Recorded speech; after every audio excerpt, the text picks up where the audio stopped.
Assalamualaikum warahmatullahi wabarakatuh. Perkenalkan, nama saya Izmi Fadilatunisa, saya dari PGSD 4E dengan nomor NIM 1909147, yaitu saya akan membahas mengenai tugas-tugas perkembangan.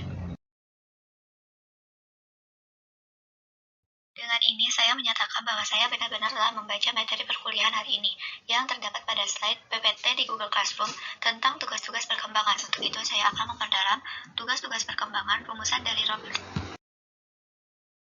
Tugas-tugas perkembangan adalah tugas-tugas yang harus diselesaikan individu pada fase-fase kehidupan tertentu, dan apabila telah berhasil mencapainya, mereka akan berbahagia, tetapi sebaliknya mereka akan gagal dan akan kecewa atau bisa juga dicela oleh orang lain atau masyarakat, dan perkembangan selanjutnya juga akan dialami secara sulit. Sumber tugas perkembangan yang pertama ada masa bayi dan kanak-kanak. Masa bayi dan kanak-kanak yaitu seperti contohnya belajar berjalan, memakan makanan padat, belajar berbicara, mengendalikan pembuangan kotoran tubuh, mencapai stabilitas fisiologi. Yang kedua ada masa anak sekolah, yaitu di mana pada masa ini perkembangannya dilihat dari belajar ketangkasan fisik untuk bermain, pembentukan sikap yang sehat terhadap diri sendiri, belajar bergaul dan bersahabat dengan anak-anak, sebayanya belajar peranan jenis kelamin juga.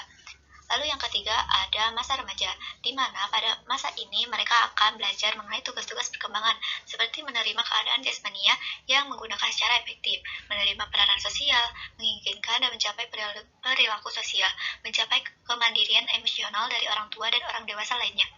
Lalu yang keempat ada masa dewasa awal, di mana pada masa dewasa ini tugas-tugas perkembangannya dilihat mulai dari mereka bekerja, membeli pasangan hidup, belajar hidup dengan suami atau istri, memulai pembentukan keluarga, dan mengasuh anak. Lalu yang terakhir ada masa usia madya atau masa usia dewasa madya, di mana pada masa ini mereka dapat menerima dan menyesuaikan diri terhadap perubahan fisik dan psikologis, menghubungkan diri sendiri dengan pasangan hidupnya sebagai individu, membantu anak-anak remaja belajar menjadi orang dewasa dan bertanggung jawab dan berbahagia. Adapun faktor sumber munculnya tugas-tugas perkembangan. Yang pertama, kematangan fisik tertentu pada fase perkembangan. Yang kedua, tuntutan masyarakat secara kultural, seperti membaca, menulis, berhitung, dan berorganisasi. Yang ketiga, tuntutan dari dorongan dan cita-cita individu. Yang keempat, tuntutan norma agama. Tugas-tugas perkembangan pada fase perkembangan yang pertama itu pada umur 0-6 tahun, di mana pada masa ini mereka belajar berjalan, memakan makanan padat, belajar berbicara, berbuang air kecil dan berbuang air besar, belajar mengenal perbedaan jenis kelamin. Pada tugas-tugas perkembangan pada fase ini yaitu 6-12 tahun, yaitu mereka akan belajar mengenai fisik dalam keterampilannya seperti bermain sepak bola, loncat tali, berenang, belajar membentuk sikap yang sehat terhadap dirinya sendiri sebagai makhluk biologis, belajar bergaul dengan teman-teman sebayanya, belajar memainkan peranan sesuai dengan jenis kelaminnya.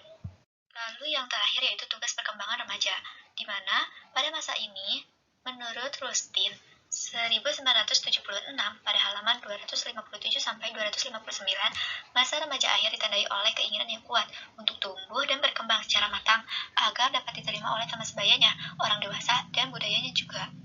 Menurut beberapa ahli juga, salah satunya Robert, yaitu pada masa ini akan mencapai hubungan yang lebih matang dengan teman sebayanya, mencapai peranan sosial, menerima keadaan fisik, dan menggunakannya secara efektif, mencapai kemandirian emosional, mencapai jaminan kemandirian ekonomi, memilih mempersiapkan karir atau bekerja, dan belajar merencanakan hidup untuk berkeluarga. Sekian yang dapat saya sampaikan. Terima kasih dan mohon maaf bila ada yang salah. Wabillahi taufiq wal hidayah. Wassalamualaikum warahmatullahi wabarakatuh.